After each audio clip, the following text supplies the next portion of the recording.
ফাত্তাবিউনি ইউহিব্বুকুমুল্লাহ ওয়া ইয়াগফির লাকুম যুনুবাকুম ওয়াল্লাহু গফুরুর রহিম।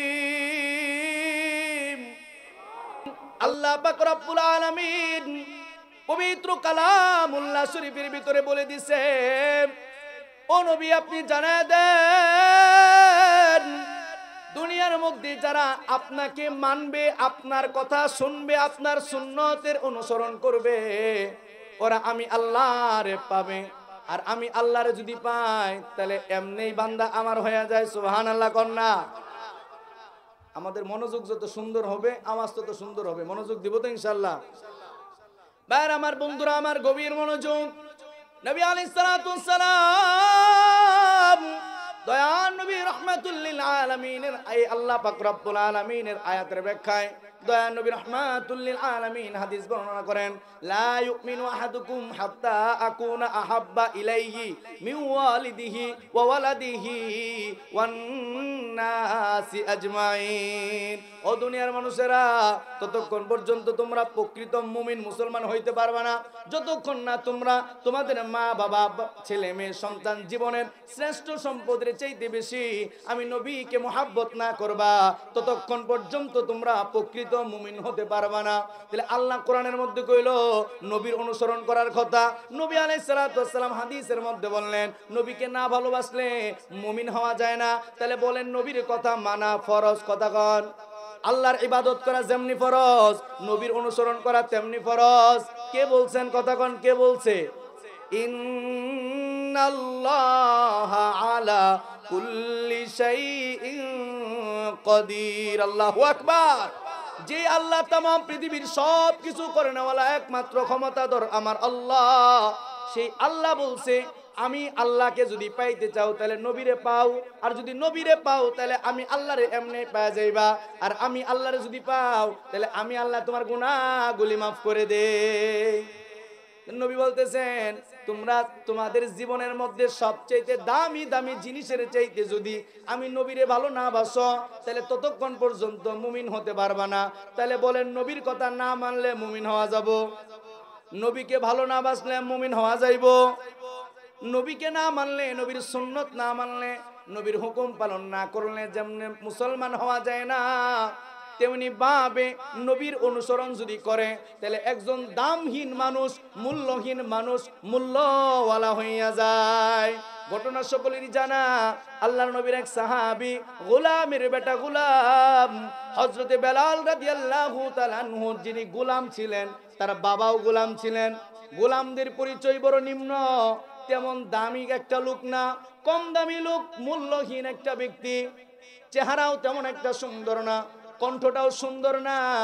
এই বেলাল রাদিয়াল্লাহু তাআলা আনহু মূল্যহীন ব্যক্তি যেই সময় আল্লাহ পাক রব্বুল আলামিনের নবীর উপর ঈমান আনলেন, কালেমা পড়লেন, তো আল্লাহ পাক রব্বুল আলামিন এই মূল্যহীন বেলালের দুনিয়ার হাঁটার আওয়াজ আল্লাহর নবীকে জান্নাতে শোনায় দেয়। সুবহানাল্লাহ। ভাই আমার বন্ধুরা আমার, নবীর কথা মানলে মানুষগুলি কেমনে দামি হয়ে যায়, কেমনে দামি হয়ে যায়।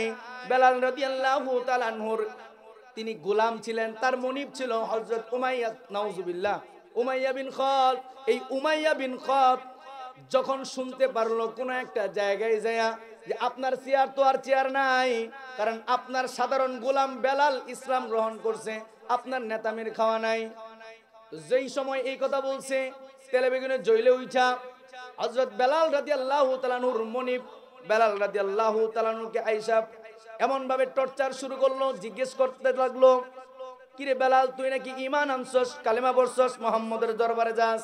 বলে হ্যাঁ আমি তো মুহাম্মদের ধর্ম গ্রহণ করছি, আমি মুহাম্মদের কাছে যাইয়া ঈমান আনছি। বলে আগের ধর্মে ফিরে না আসলে আমি তোকে এমন পিটা পিটাবো, এমন মার মারবো, তোকে মারতে মারতে জীবন বের করে দিব। তো সাহস নিয়ে বলতেছে যে আপনি আমাকে যেমনে খুশি তেমনে টর্চার করেন, যেইভাবে ইচ্ছা সেইভাবে আমার উপর আঘাত করেন, আমার জীবন বের হয়ে যাবে, কিন্তু বেলাল কোনোদিন ইসলাম থেকে চুল পরিমাণ বিচ্যুত হবে না। যেই মাত্র বেলাল ইসলাম গ্রহণ করছে, আল্লাহর হুকুম পালন করছে, নবীর তরিকা অনুযায়ী জীবন পরিচালনা করতেছে, আমার আল্লাহ কোরআনের মধ্যে বলে ওয়ালা নাবলুওয়ান وَلَنَبْلُوَنَّكُمْ بِشَيْءٍ مِّنَ الْخَوْفِ وَالْجُوعِ وَنَقْصٍ مِّنَ الْأَمْوَالِ وَالْأَنفُسِ وَالثَّمَرَاتِ وَبَشِّرِ الصَّابِرِينَ। আল্লাহ পাক রব্বুল আলামিন বলতেছে, কেউ যদি ঈমানের পথে চলতে চায়, কেউ যদি ঈমান আনয়ন করে, আল্লাহর হুকুম পালন করে, আল্লাহ তাকে পরীক্ষার জন্য অবশ্যই অবশ্যই 5টা পরীক্ষা নেন। কয়টা বলেন, কয়টা? যদি কেউ ঈমান আনে, আল্লাহর পথে অবিচল থাকতে চায়, নবীর কথা মানতে চায়, নবীর সুন্নত অনুযায়ী জীবন পরিচালনা করতে চায়, তাহলে আমার আল্লাহ এই ব্যক্তিটাকে পরীক্ষা করার জন্য, মুমিন পাকাপোক্তা মুমিন বানানোর জন্য 5টা পরীক্ষা দেয়। আল্লাহ কোরআনের মধ্যে আবার বইলাও দিছে, 2 নাম্বার পারার 2 নাম্বার পৃষ্ঠার শেষের দিকে বলতেছে, ওয়ালানাবুলুওয়ান্নাকুম বিশাইইম মিনাল খাউফি ওয়াল জুই ওয়া নাকসিম মিনাল আমওয়াল ওয়াল আনফুসি ওয়াস সামারাত। কিছুটা ভয়ের মাধ্যমে, ক্ষুধার মাধ্যমে, সন্তান সন্ততির অসুস্থতার মাধ্যমে, ফল ফলাদি ধ্বংস করার মাধ্যমে, এমন 5টা জিনিসের মাধ্যমে আল্লাহ মুমিন মুসলমান বান্দাকে পরীক্ষা নেয়। যদি কোনো ব্যক্তি আল্লাহর পরীক্ষার মধ্যে পাস করতে পারে, তাহলে সেই ব্যক্তি পাকাপোক্তা মুমিন মুসলমানের নাম খাতায় লেখায় দেয়। সুবহানাল্লাহ কইতেন না? তো বেলাল রাদিয়াল্লাহু তাআলা আনহু যেই সময় ঈমান গ্রহণ করছে, তো আল্লাহর হুকুম অনুযায়ী, আল্লাহর কোরআন অনুযায়ী তার উপর বিপদ আসছে। উমাইয়া বিন খাল হযরত বেলালের মুনিব বেলাল রাদিয়াল্লাহু তাআলা আনহুকে এমন ভাবে পিটাইতে লাগলো, এমন ভাবে আঘাত করতে লাগলো, রাত ভর বেলাল রাদিয়াল্লাহু তাআলা আনহুকে পালোয়ান দ্বারা পালাক্রমে পিটাইতে লাগে। যেই মাত্র বেলাল রাদিয়াল্লাহু তাআলা আনহুর শরীরে ক্ষত বিক্ষত করে দিল, রক্তটা বের হইয়া ফিক দিয়া বের হয়ে যায়। এইটাই শেষ না, বেলাল রাদিয়াল্লাহু তাআলা আনহুকে ঘর থেকে বের করে ওই মরুভূমির সূর্য যখন উঠে যায়, মরুভূমির উত্তপ্ত বালুকণার ভিতরে চিৎ করে শোয়া দেয়, বুকের উপরে একটা পাথর দিয়া, যাতে বেলাল নড়াচড়া করতে না পারে। এমন ভাবে বেলাল রাদিয়াল্লাহু তাআলা আনহুকে কষ্ট দিতে লাগলো। কিন্তু বাইরে আমার বন্ধুরা আমার, বেলাল রাদিয়াল্লাহু তাআলা আনহুর শরীরের মধ্যে ক্ষত বিক্ষত, কিন্তু জিহ্বা দিয়া বেলাল রাদিয়াল্লাহু তাআলা আনহু আহাদ আহাদ শব্দ বলতেছে। সুবহানাল্লাহ। যেই মাত্র আহাদ আহাদ শব্দটা বলতেছে, হযরত আবু বকর বেলালকে বলে, বেলাল ভাই, একটা বার এই আল্লাহর শব্দটা মনে মনে নাও, মুখে নিও না, আওয়াজ কইরা বইলো না। যেই সময় তুমি আওয়াজের মাধ্যমে আল্লাহর নামটা নেও আর তোমার মনিব তোমাকে পিটাইতে থাকে, তো তুমি আল্লাহর নামটা মনে মনে নিবা, যাতে তোমার মনিব মনে করে তুমি আর মুখ দিয়া আল্লাহর নাম নেও না। তো বেলাল রাদিয়াল্লাহু তাআলা আনহু ক্ষত বিক্ষত শরীর লইয়া হযরত আবু বকরকে বলতেছে, ভাই আবু বকর, যেই মাত্র উমাইয়ার পালোয়ানেরা আমাকে পিটাইতে থাকে, আর আমি যদি আল্লাহর নাম নিতে থাকি, তাহলে আমার শরীরের মধ্যে কোনো ব্যথা অনুভব হয় না। আর যদি আমি আল্লাহর নামটা মুখ দিয়া বন্ধ করে দেই, তাহলে আমার প্রতিটা আঘাত আমার শরীরে তীরের মতো এসে বিধে, আর আমি যন্ত্রণা সহ্য করতে পারি না। যদি কেউ আল্লাহর এই পরীক্ষার মধ্যে পাস করে, কইছে না, অবাশিরিস সাবিরিন, وَلَنَبْلُوَنَّكُمْ بِشَيْءٍ مِّنَ الْخَوْفِ وَالْجُوعِ وَنَقْصٍ مِّنَ الْأَمْوَالِ وَالْأَنفُسِ وَالثَّمَرَاتِ وَبَشِّرِ الصَّابِرِينَ। যদি কেউ 5টা বিপদের মধ্যে, 5টা পরীক্ষার মধ্যে ধৈর্য ধারণ করতে পারে, পাস করতে পারে, তাহলে আল্লাহ তার ঈমানটাকে আলা তবকায় নিয়ে যায়। তখন বিপদ আসলে আর বিপদ মনে হয় না, কষ্ট আসলে আর কষ্ট মনে হয় না, বিপদ আসলে আর বিপদ মনে হয় না। আল্লাহ যে বলছেন বিপদ আসবে ঈমান গ্রহণ করলে, আল্লাহ সূরা বুরুজের মধ্যে বলে দিতেছে, কুতিলা আসহাবুল উখদুদ। এই সূরা বুরুজের মধ্যে মুফাসসিরিনে কেরাম শানে নুজুল লেখে, এক বাদশা ছিল। বাদশা, এই বাদশার একজন বড় জাদুকর ছিল এলাকার ভিতরে। এই জাদুকর যেই মাত্র বৃদ্ধ হয়ে গেছে, তো বাদশারা এসে বলতেছে, বাদশা খারাপ লাগতেছে নি, কষ্ট হইতেছে আওয়াজে, এখন ভালো হয়ে গেছে না আওয়াজটা, যত মনোযোগ দিবেন তত ভালো লাগবো, কারণ মনোযোগ দিবেন না তো কানের মধ্যে কর্কশ লাগবো, আর একটু আওয়াজ না দিলে কথা বলা যায়। ভালো লাগতেছে তো? ইনশাআল্লাহ লাগবো আরো। আল্লাহ আমাদের সকলকেই জয়মা বসার তৌফিক দান করেন, বলেন আমিন। আলহামদুলিল্লাহ, যেনারা এত সুন্দর আয়োজন করছে ওনাদের জন্য আমরা দোয়া করবো না ইনশাল্লাহ? শেষ পর্যন্ত দোয়ার মধ্যে থাকবো তো ইনশাল্লাহ? কত বড় আল্লাহ ওয়ালারা আসতেছে, কত বড় আল্লাহ ওয়ালারা, আমরা ওনাদের হাতে হাত রাইখা দোয়া করব আল্লাহ যেন বরকতি মানুষের উসিলা করে আল্লাহ যেন আমাদের গুনাহগুলি মাফ করে দেয়। ঠিক আছে তো ইনশাল্লাহ? মুহতারাম হাজিরিন, বলতেছিলাম বাদশার রাজ্যের মধ্যে এক জাদুকর সেই বৃদ্ধ হয়ে গেছে। জাদুকর বৃদ্ধ আয়েশা বলতেছে, বাদশাহ, ও মহামান্য বাদশাহ, আমি তো বৃদ্ধ হয়ে গেছি, জানি না কোন সময় মারা যায়। তো আমি যেই বিদ্যা শিখছি এই বিদ্যাগুলি যদি আপনার কোনো এক ব্যক্তিরে শেখায় যায় তাহলে আপনার রাজ্যের জন্য এটা ভালো, আপনার জন্য ভালো। বাদশাহ কয়, ঠিকই তো আছে, তাহলে খুব দরকার। কয়, তাহলে একজন ভালো একটা বালক দেন আমারে। পরের দিন খুঁজা খুঁজা সুন্দর একটা বালক দেখা, ব্রেন দেখা বালক রে বলতেছে, বালক রে, তোর জায়গা হলো আজকে থেকে রাজ দরবারে। তোর দুইটা কাজ। একটা কাজ সকাল বেলা ওই জাদুকরের কাছে যাইবি, আর জাদুকর থেকে শিক্ষা গ্রহণ করে রাজ দরবারে আসবি।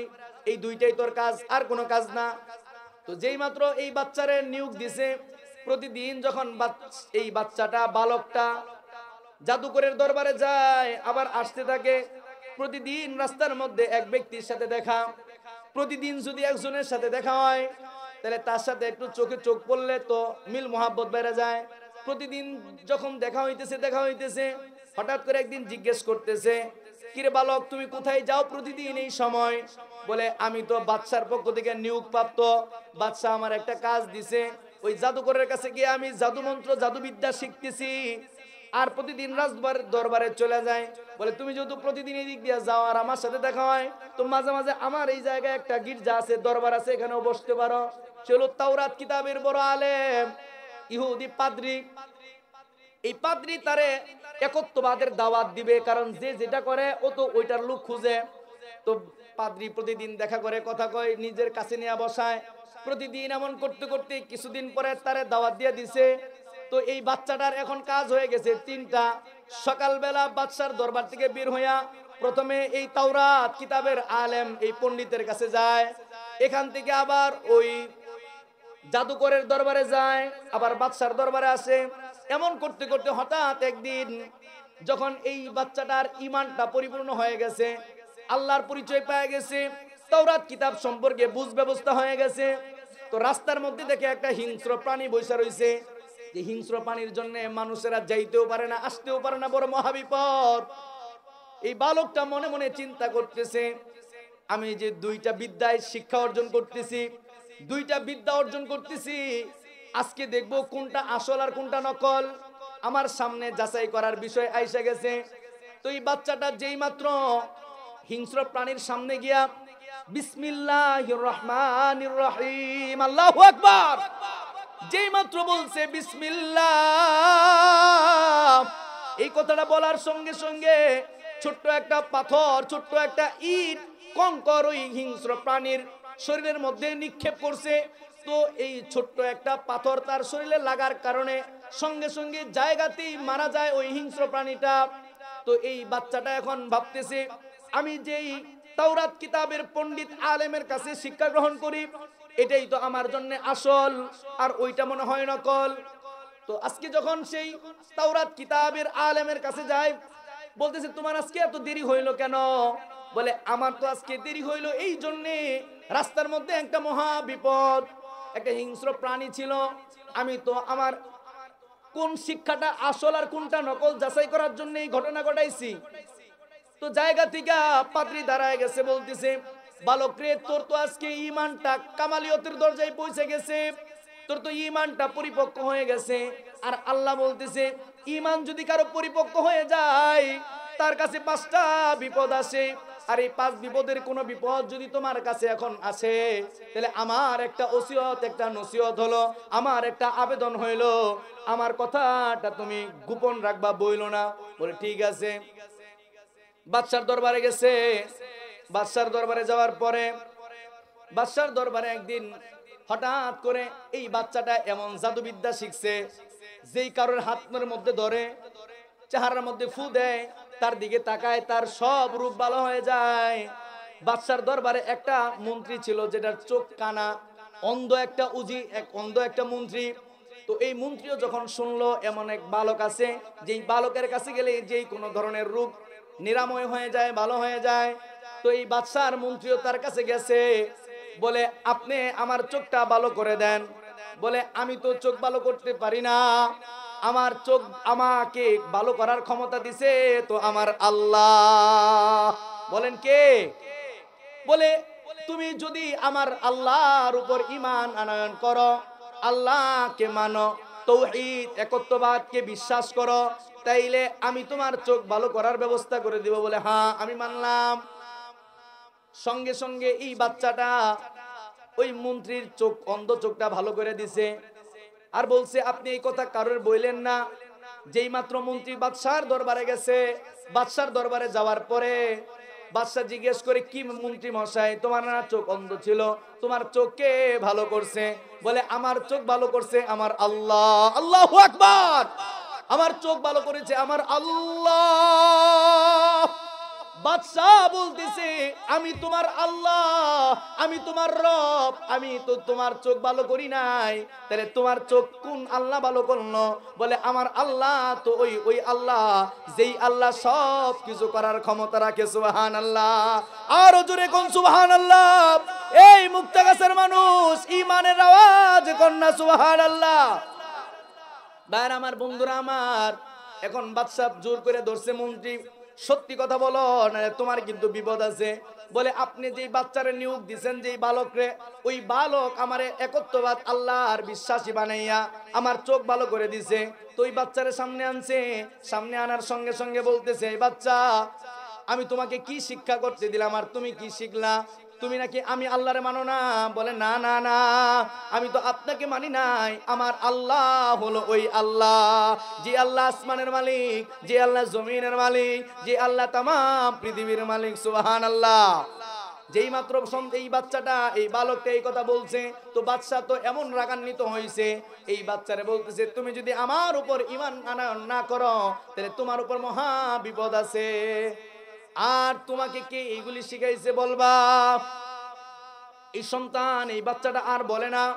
সে তার লোক নিয়োগ দেওয়া সৈন্যদেরকে বলছে, এরে পাহাড়ের উপরে তুইলা তার ওখান থেকে মেরে ফেলাইবা। যেই কথা বলছে, সৈন্যরা তার নিয়ে গেছে বাচ্চাটারে পাহাড়ে তুলতে। আল্লাহকে ডাক দেয়া বলে, আল্লাহ এই পাহাড় থেকে বাঁচানোর মালিক তো হলেন আপনি, আপনি ছাড়া আর কেউ বাঁচানোর মালিক নাই। সুতরাং আমি যদি বাদশার সাথে জয়ী হই, তাহলে আপনার দিন জয়ী হবে। কথাগান।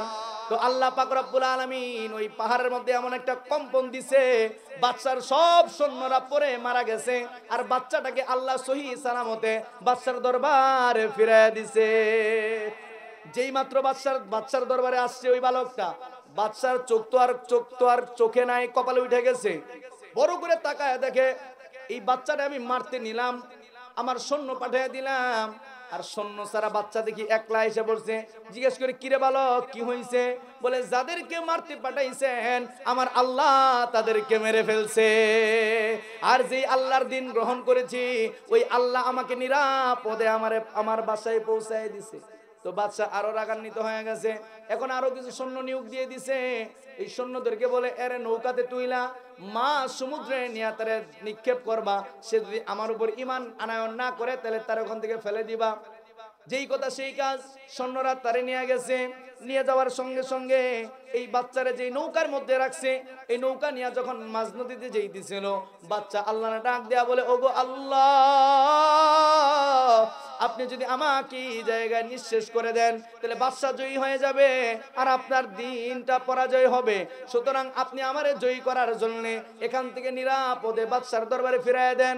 তো যেই কথা সেই কাজ, আমার আল্লাহ সমুদ্রের মধ্যে তুফান তুলে দিয়েছে, বড় বড় ঢেউ আইসা এই নৌকার যারা আছে সবাই মেরে ফেলছে। আর আল্লাহ কুদরতি ভাবে বাচ্চারে নিরাপদে পার কইরা বাদশার দরবারে পৌঁছায়া দিছে। যেই মাত্র বাদশার দরবারে আসছে, বাইরে আমার বন্ধুরা আমার, বাদশা আরো রাগ না খুশি, আরো বেশি রাগান্বিত হয়ে গেছে।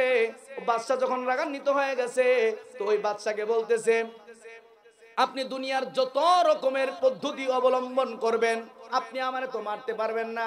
আপনাকে আপনি যদি আমার মারা ফেলতে চান তাহলে আমি একটা পদ্ধতি শিখাই দেই, ওই পদ্ধতিতে যদি আপনি আমার মারা ফেলেন তাহলে আপনি সার্থক হবেন, এছাড়া আমার মরুন আপনি লিখতে পারবেন না। বাদশা বলছে ঠিক আছে, মানুষের যদি 3 জিনিসের লোভ আসে তাহলে এই মানুষদের চোখের মধ্যে পর্দা পড়ে যায়, কথা কোন ঠিক কিনা? টাকার লোভ, সম্পদের, নারীর লোভ, সম্পদের লোভ, আর হলো ক্ষমতার লোভ। টাকা, নারী আর হলো ক্ষমতা, 3 জিনিসের লোভ যদি মানুষের অন্তরে আসে তাহলে তার চোখের মধ্যে পর্দা পড়ে যায়, সেই হিতাহিত জ্ঞান হারায় ফেলায়, বুঝেও না, কথা কোন ঠিক কিনা? ইতিহাস আমরা জানলাম, কিছুদিন আগেও জানছি, বলার দরকার নাই। বার আমার বন্ধুরা আমার, বাদশা তো লোভে পড়ে গেছে, ক্ষমতার লোভ, চেয়ারের লোভে পড়ছে বাদশা, এই জন্য তার কি কি করতেছে না করে তার হিতাহিত জ্ঞান নাই। বাদশা বলছে ঠিক আছে, এই বাচ্চার পাকানো ফাঁদের মধ্যে পা ফেলাইতেছে, বাদশা নিজেও বুঝতেছে না। তো বলছে যেই মাত্র এই ছেলেটা যে আপনারা আমি শিখাই দিতেছি, একটা এই বড় একটা মজমা বানাইবেন, যেই মজমার মধ্যে মানুষদেরকে জানায় দিবেন এই জায়গায় ওই বালকটাকে হত্যা করা হবে, আপনারা সকলেই ওই জায়গায় আমন্ত্রিত। এমন ভাবে যখন বাদশা বলে দিল, সব মানুষগুলি হাজির, সব মানুষগুলি ওই জায়গায় উপস্থিত। এখন এই বাচ্চা বলে দিতেছে, ও মহামান্য বাদশা, আপনি যেই মাত্র তীর নিক্ষেপ করবেন বলবেন এই গোলামের নামে আমি তীর নিক্ষেপ করলাম, এই গোলামের আল্লাহর নামে, এই গোলামের রবের নামে আমি তীর নিক্ষেপ করলাম। এই কথা বইলা যদি আপনি তীর নিক্ষেপ করেন আর ওই তীরটা আমার শরীরে গিঁথবে আর আমি সঙ্গে সঙ্গে মারা যাব। বাদশা বলছে ঠিক আছে, সব মানুষ হাজির, তার উপরে দাঁড় করানো হয়েছে। বাদশা এই জায়গা থেকে জোরে আওয়াজে তীর মারতেছে আর বলতেছে এই গোলামের রবের নামে তীর নিক্ষেপ করলাম, আল্লাহু আকবার। যেই মাত্র বাচ্চার শরীরে তীর গিচ্ছে, কানের নিচ দিয়ে এই জায়গায় যখন তীরটা গিচ্ছে, তো তীর তার শরীরে বিদার সঙ্গে সঙ্গে সে মারা গেছে। আর সঙ্গে সঙ্গে সমস্ত মানুষগুলি সিজদায় পড়ে ওই আল্লাহর উপর ঈমান আনয়ন করেছে, আল্লাহু আকবার। বাদশা বলতেছে কি করা, কি করলাম আর কি হইল? বলতেছে আল্লাহ পাক রব্বুল আলামিনের ঈমানের পথে যদি আল্লাহর পথে কেউ অবিচল থাকে তাহলে তারা কোনোদিন মরে না, তারা সারা জীবন বেঁচে থাকে, বেঁচে থাকে, কথা কন। মুগ্ধরা মরে নাই, আবু সাইদ মরে নাই। ভুলবো না, ভুলা যায় নাকি আবু সাইদের গুলির স্মৃতি, ভুলবো না, ভোলা যায় নাকি মুগ্ধ বায়ের পানির স্মৃতি। এরা কোনোদিন মরে না। এই বাচ্চাটা মারা যায়ও আবার আল্লাহর দিন জিন্দা করছে, কি করে নাই? তো হযরতে আবু বকর নবীর কথা কেমনে মানছে, হযরতে বেলাল নবীর কথা কেমনে মানছে, যেমনে মানার তেমনে মানছে। হযরতে বেলাল রাদিয়াল্লাহু তাআলা আনহু এত কষ্ট সহ্য করতেছে, নবী বলে বেলাল রে আর কিছুদিন ধৈর্য ধারণ করো, আমার আল্লাহ তোমার কষ্ট বিতা যাইতে দিবে না। আল্লাহ পাক রব্বুল আলামিন নবীকে মেরাজে নিলেন। মেরাজে যাওয়ার সঙ্গে সঙ্গে নবী যখন জান্নাতের গেটে গেছে, জান্নাতের গেটে যাওয়ার সঙ্গে সঙ্গে বেলাল রাদিয়াল্লাহু তাআলা আনহুর গরম পায়ের হাঁটাটা জান্নাতের মধ্যে আওয়াজ শুনছে। নবী আশ্চর্য হয়ে গেছে, বেলাল দুনিয়াতে পায়ে হাঁটে আর আল্লাহ বেলালের পায়ের হাঁটা জান্নাতে শোনায়, আল্লাহু আকবার। আর জোরে বলেন আল্লাহু আকবার। ভাই আমার বন্ধুরা আমার, নবী আলাইহিস সালাম দুনিয়ায় এসে বলে বেলাল রে বলছিলাম না আল্লাহ পাক রব্বুল আলামিন তোমার কষ্ট বিতা যাইতে দিবে না। ভাই আমার বন্ধুরা আমার, বন্ধু কেমন বানানো লাগে, নবীর কথা কেমনে মানন লাগে। হযরতে আবু বকর নবীর কথা কেমনে মানছে, এই জন্যই তো আবু বকর এত দামি হয়েছে। হযরতে বেলালের দাম ছিল না, গোলাম ছিল, দামে খুব সস্তা ছিল। যদি ঈমান আনয়ন করতে হইতো বংশ পরিচয় দিয়া, মনে হয় বেলালের কপালে কোনোদিন দিন আসতো না, বেলালের কপালে কোনোদিন ঈমান আসতো না। চেহারা দিয়া যদি ঈমান আনতে হইতো মনে হয় বেলাল কোনোদিন ঈমান গ্রহণ করতে পারতো না। কণ্ঠ দিয়া যদি ঈমান আনতে হইতো তাহলে আল্লাহর পাক রব্বুল আলামিনের ঈমান বেলাল গ্রহণ করতে পারতো না, কারণ এত কম দামি বেলাল ছিল। কিন্তু যেই বেলাল এত কম দামি ছিল, ওই বেলাল নবীর কথা মানার কারণে এত দামি হইছে। দুনিয়াতে বেলাল মাটিতে চলে আর মাটির আওয়াজ আল্লাহ জান্নাতে শোনায়, সুবহানাল্লাহ। এই নবীর কথা মানলে কেমনে কেমনে দামি হওয়া যায়। হযরতে আবু বকর একবার নবী বলতেছে, আবু বকর আমার আল্লাহ যদি আমারে হিজরত করার অনুমতি দেয় তাহলে দুনিয়ার আর কেউ আমার হিজরতের সাথী হবে না, আমার হিজরতের সাথী হবে আবু বকর। তো আবু বকর রাদিয়াল্লাহু আনহু বাড়িতে চলে গেলেন। হঠাৎ একদিন দরজার মধ্যে টুকা দিছে, গভীর রজনীতে টুকা দেওয়ার সঙ্গে সঙ্গে যেই মাত্র কড়া নাড়ছে দরজার মধ্যে, সঙ্গে সঙ্গে আবু বকর দরজা খুলে দিছে। নবী আলাইহিস সালাম আশ্চর্য হয়ে গেলেন আর জিজ্ঞেস করলেন, আবু বকর, আমি তো তোমাকে আগে বলি নাই আজকে গভীর রজনীতে তোমার ঘরে দরজা নক দিব, দরজার মধ্যে টুকা দিব, আর তুমি আমার জন্য দরজা খুলে দিবা, তুমি কি ঘুমাও নাই? হযরত আবু বকর বলে, নবী গো, আজকে প্রায় 6 মাস হয়ে যায়, আপনি বলছিলেন আপনার হিজরতের সাথে আমি আবু বকর হব, যেই মাত্র আপনি বলছেন আমি হিজরতের সাথে হব, নবী গো, আমি একটা রাতও আরামের সাথে ঘুমাই নাই। আমি যদি আরামের সাথে ঘুমাইয়া অচেতন হইয়া যাই, আর আপনি যদি আমার দরজার মধ্যে এসে টুকাবির কষ্ট হয়, আর আমার নবীর যদি কষ্ট হয়, তাহলে আমি আবু বকর নিজেকে ক্ষমা করতে পারবো না। তাই তো নবী যখন ঘুমে ধরছে, আমি দরজার মধ্যে হেলান দিয়া ঘুমায় গেছি, নবী আইসা যদি দরজায় টুকা দেয়, আর আমি আবু বকর যেন সঙ্গে সঙ্গে দরজা খুলতে পারি। হিজরতে চলে গেছে, আল্লাহ বলছে গুহার ভিতরে, পাহাড়ের উপরে গুহার মধ্যে আশ্রয় নাও। হযরত আবু বকর কি এমনি আবু বকর হয়ে গেছে? আল্লাহকে ডাক দিয়া বলে, আল্লাহ, আমি আমার বন্ধুর আদর্শে আদর্শিত হইতে চাই, আমি আমার বন্ধুর রঙে রঙিন হইতে চাই। আল্লাহ বলে, বান্দা যেমন ধারণা করে আমি বান্দার সাথে তেমনই কাজ করি। তো আবু বকর নবীর রঙে রঙিন হইতে চাইছে, আল্লাহ পাক রব্বুল আলামিন নবীর মতো আবু বকর কেউ বানায়া দিছে। কষ্ট হইতেছে, খারাপ লাগেনি? আর আমার বন্ধুরা আমার, হযরত আবু বকর হিজরতের মধ্যে গেলেন। হিজরতে যাওয়ার সঙ্গে সঙ্গে পাহাড়ে নবীকে বলতেছে, নবী, আপনি পাহাড়ে উঠতে পারবেন না, কষ্ট হয়, আমি আবু বকরের পিঠের উপরে সওয়ার হন, আমি আপনারে কাঁধে লইয়া এই পাহাড়ের উপরে উঠবো। নবী আবু বকরকে কাঁধে লইয়া পাহাড়ের উপরে উঠছে। গুহার মধ্যে নামবে, গুহাটা ময়লা, বিভিন্ন জিনিস দিয়ে ভরা। হযরত আবু বকর বলে, নবী আপনি দাঁড়ান, আমি এই জায়গাটা পরিষ্কার করি, আরামের ব্যবস্থা করি, এরপরে আপনাকে নামাবো। নবী আলাইহিস সালাতু ওয়াস সালাম কি দেখেন, আবু বকর নবীর রঙে রঙিন হইতে চায়। নবী আলাইহিস সালাতু ওয়াস সালামকে উপরে রেখা হযরত আবু বকর গুহার মধ্যে নাইমা গুহাটা সুন্দর করে গর্তটা পরিষ্কার করলেন। আর গর্তের ভিতরে অনেকগুলি গর্ত ছিল, ছোট ছোট ছোট ছোট গর্ত ছিল ওই গুহার ভিতরে। সব গর্তগুলি একটা একটা করে বন্ধ করছে, কিন্তু একটা গর্ত বন্ধ হয় না। একটা গর্ত বন্ধ করার কিছুই নাই। নবীকে উপর থেকে নামাইয়া হযরত আবু বকর তার উরাতের উপরে নবীরে শোয়াই দিছে। তো নবী আলাইহিস সালাম ক্লান্ত শরীর নিয়ে ঘুমায়া গেছে। হযরত আবু বকর বড় আঙ্গুলি দিয়া ওই একটা গর্ত বন্ধ করে রাখছে। ওই গর্তের ভিতর থেকে এত ভয়ঙ্কর একটা সাপ হযরত আবু বকরকে সবল দিতেছিল। হযরত আবু বকরের শরীরটা কত বিক্ষত হয়ে গেছে, রক্তে বিষে পুরা শরীরটা রঙিন হয়ে গেছে, বিষের যাতনায় ছটফট করতেছে কিন্তু নড়াচড়া করে না। হঠাৎ আবু বকরের চোখ থেকে একটা পানির ফোঁটা নবী আলাইহিস সালামের চেহারার পড়ে গেছে। তো নবী আলাইহিস সালাম এমনি ভাবে দাঁড়ায় গেছে, তাকায় দেখে আবু বকরের চেহারাটা নীল হয়ে গেছে। বলে, আবু বকর তোমার কি হয়েছে? বলে, আমি যে আঙ্গুল দিয়া এই গর্তটা বন্ধ করছি, ওখান থেকে কে জানি বারবার আমাকে সবল দিতেছে। যেই মাত্র হাত সরাইছে, ভয়ঙ্কর একটা সাপ ফানা ধরে বসে গেছে। নবী বলতেছে, জালেম, আমার আবু বকরকে কেন সবল দিলা? আমার আবু বকরকে কেন সবল দিলা? তো আল্লাহ পাক রব্বুল আলামিন সাপের জবান খুলে দিয়েছে। সাপ বলতেছে, হুজুর, আমি তো একটা জিন্দের সর্দার, 100 বছর হয়ে গেল রাস্তা দিয়ে যাইতেছিলাম, তাওরাত কিতাবের মধ্যে শুনলাম আপনি নাকি এই গর্তের ভিতরে শেষ নবী আয়েশা আশ্রয় নেবেন, আর আমি 100 বছর ধরে এই গুহার ভিতরে আছি, খেয়ে না খেয়ে পড়ে আছি, শত শত দরজা বানিয়ে রাখছি, জানি না কোন দিন আমার নবী দুনিয়াতে আসবে, আর নবী আয়েশা হিজরতের সময় এই গর্তের ভিতরে সামান্য সময় বিশ্রাম করবে, আর আমি আমার যেই গর্তটা দিয়া চেহারাটা দেখার মন চায়, ওই গর্তটা দিয়া নয়ন বইরা আমি নবীরে দেখব। কিন্তু আপনার আবু বকর